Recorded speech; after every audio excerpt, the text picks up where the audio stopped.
This call is now being recorded. Hi, Tommy. Can you do me a favor and just introduce yourself a little and tell us about your cause?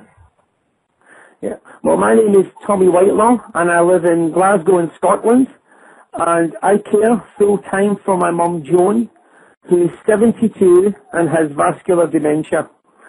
I've been caring for my mum for 5 years now, and for the last year I've been raising awareness on caring for a loved one and dementia. So you've got the Tommy on Tour is a small movie and also your blog.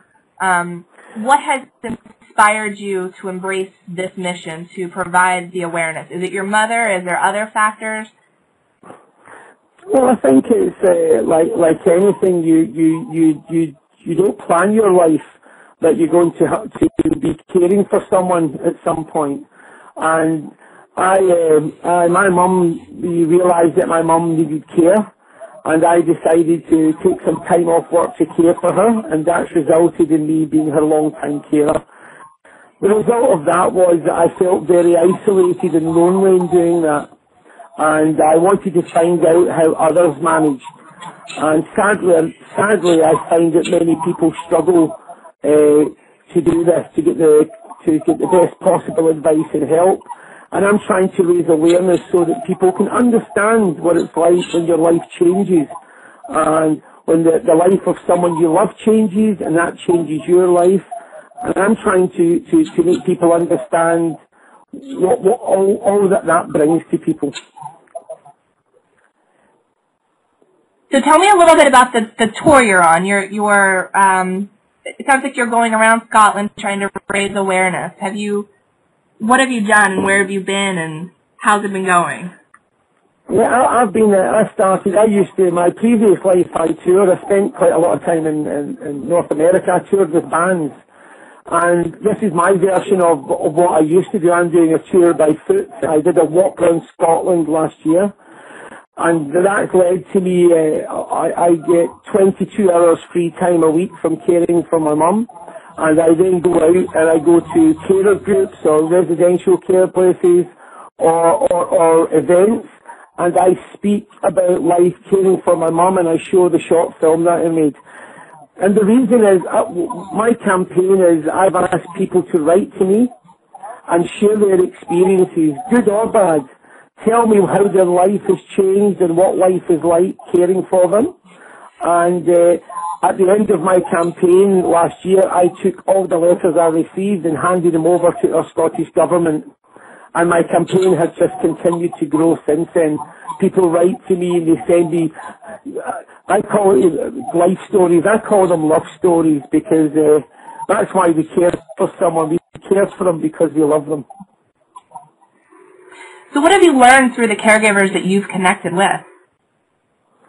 Sorry, pardon? I said, what have you learned through the caregivers you've connected with?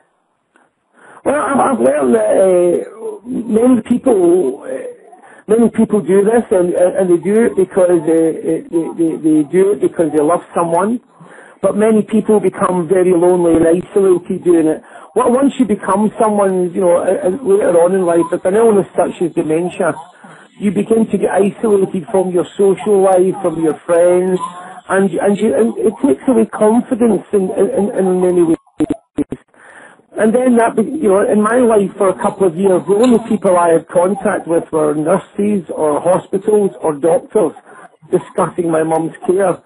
And I think we have to make people, the wider public, understand what it's like if someone is caring for someone. I want to encourage people to get involved and give them a little bit of help. Do you find that there's comfort knowing that others are going through the same turmoil and struggles that you or other caregivers are going through? Well, absolutely, and I think other people who are in a caring environment quite often feel very lonely. In my case, I thought, this was new to me. Am I the only person doing this? Am I the only person caring for someone? Is this how it is? And then more and more I'm making contact with people all across Scotland who are living very similar lives to I, and they're feeling the same loneliness and isolation. And I'm trying to bring that to the forefront. And I think that involves, in my case it's dementia, but I feel that is in for any form of care.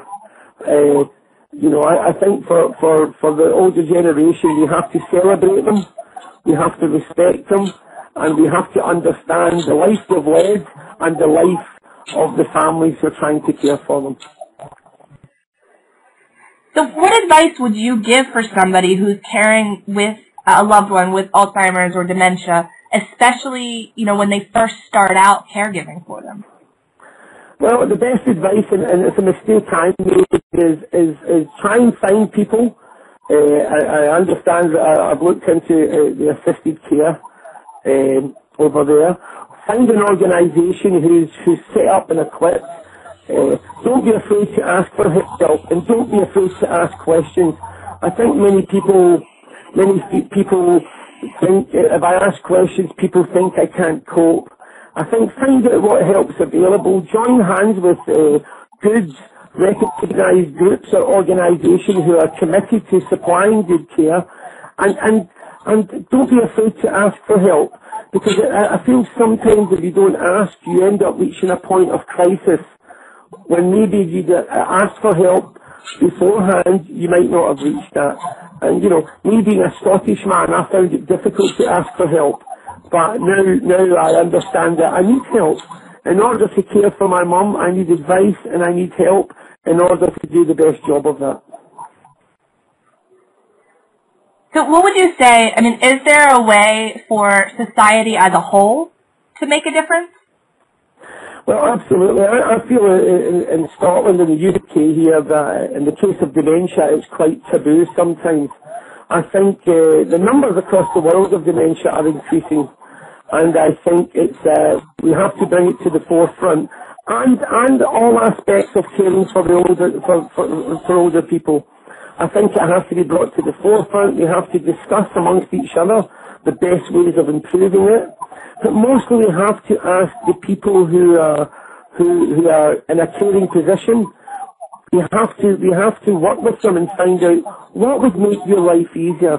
What can we do? I think sometimes we work to policies and decisions that are already put in place without asking the people affected how they live and how they feel. And if we can ask those questions in the best possible way, we will find the best answer to caring for people. So now you've been doing this for the Tommy on Tour ended last year, correct? Your walk around Scotland. Yeah, I did a walk last June. I did a walk for a week. I just walked around, I walked around Scotland for a week. And since then, I did quite a bit of coverage on television and newspaper articles here. And since then, people are continuing to write to me. In fact, I go back to our Parliament, which is the equivalent of your government there. I go back on May the 9th to hand over the next set of life stories that people have sent me. And I'm encouraged by our government here. They're actually taking these life stories and reading them. And I believe if we can share our life stories, people who have cared or are caring, if we can share our life stories, it will direct people to a better way of caring in the future. If we can show where we never got help or we didn't understand how to get help, that will help governments and local authorities put in place a better system of understanding. Have you seen any changes start to take place, or just simply the beginning processes?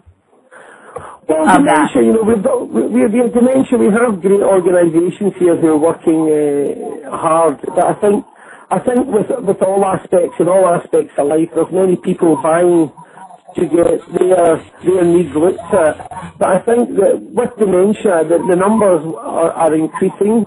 People are living longer, and the numbers of people with dementia is on the increase in general. And I think now is a really important time for us to put strategic things in place in order to be ready for the next 10, 15 years. If we don't get it right now, I think we'll face greater problems over the next 10 or 15 years. So tell me, how's your mom doing today? My mum's doing not too bad today, actually. It's a sunny day here in Scotland. We don't get very many of them.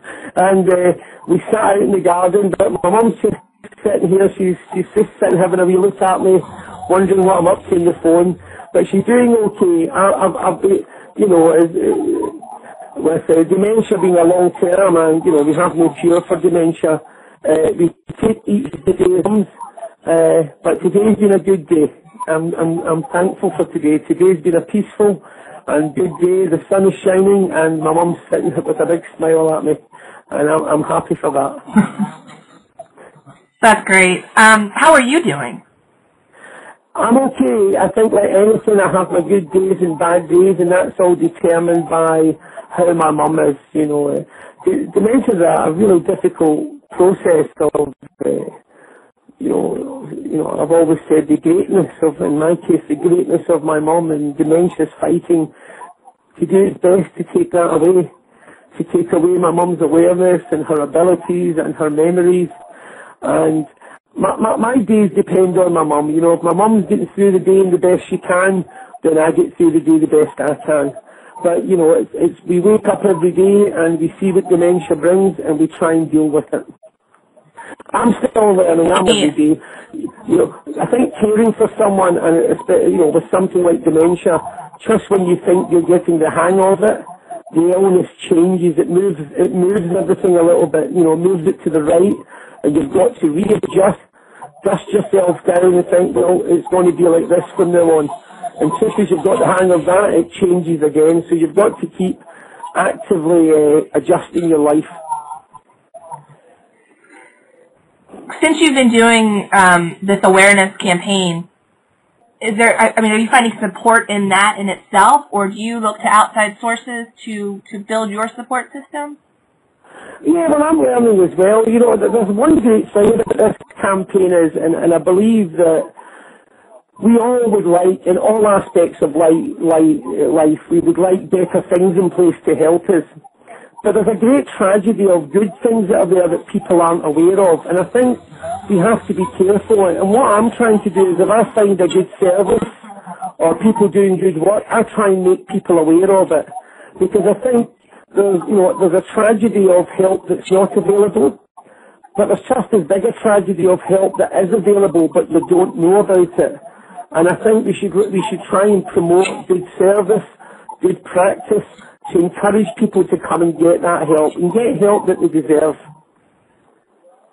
Yeah, I absolutely agree. Well, Tommy, thank you for sharing your story. Is there anything else that you want to add or feel that needs to be said? Well, there's one strong thing that and it's in the case of dementia, and I think I would I would like to say this to anyone, that never look at someone as their illness. Never look at someone as a person with dementia. Always remember the person behind the illness. You know, I often said, and I keep saying it, that my mother has been a daughter, she's been a wife, she's been a mother, she's been a workmate, she's been a friend, she's been a good member of her community, and all too often you get viewed on as just a person with dementia now. So if I was to say anything to anyone, always remember the person behind the illness, irrespective of that illness, and celebrate the person behind it, remember them for the person, and help them for the person they are. Thank you, Tommy. Thank you, Brenda, and thank you very much.